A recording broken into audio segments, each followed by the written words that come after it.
Those people who have been brought up in Pakistan, and particularly the children, and then they have arrived in these Western countries, at least they have some exposure to the true teachings of Ahmadiyya because of the environment surrounding them. But unfortunately, those who have either born here or been brought up go to the schools where there is more of the Christianity and other sources. And the evidence of this comes about during the training class which we are holding in Glasgow for Atfal particularly, in the shape of some horrifying questions, some alarming questions which they raise. For example, why the Ghair Ahmadis are rich.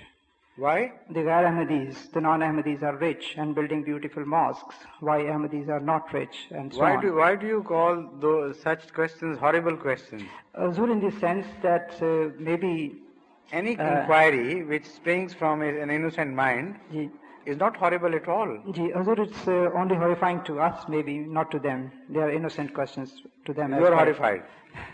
Huzur, to an extent, because I Why? didn't know the answer. Pardon? Maybe I didn't know the full answer to that.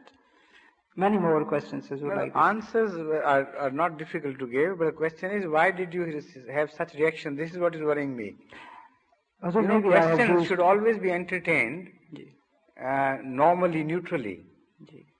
No question, unless it is asked with malintention, bad intention, should be treated as a horrible question. Questions may arise in any direction. You know, an investigating mind must not be suppressed.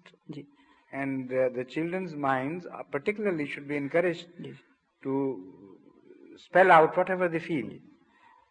So may I humbly submit that the word horrifying I used is only my own, maybe wrong word which I used. Perhaps what you wanted to say was that you were shocked at their lack of understanding such things as are normally understood in people who are brought up in Pakistan and things. Is that right? Huzur has understood my mind more than I could understand my own. I hope so. Yes, all right. Exactly. Yes.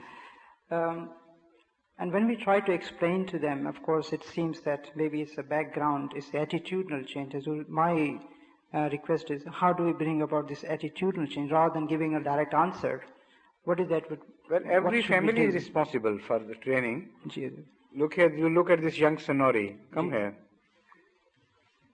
He has been asking many questions here. Did you find any of his questions horrifying or not? No, sir, most amusing and very interesting. Were you brought up here in this country? You were born here? Yes. Yes, you tell him. Right.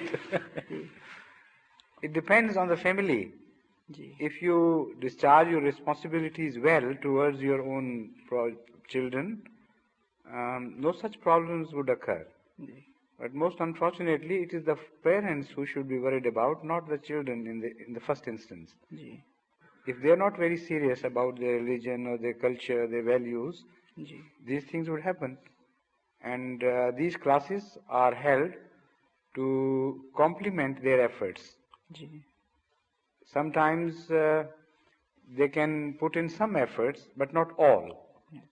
So to complement those efforts, such classes are held. So it's a continuous struggle, and I hope, inshallah, after participating in this class which you are referring to, they would come out to be, they would emerge as better children than before, inshallah. Yes.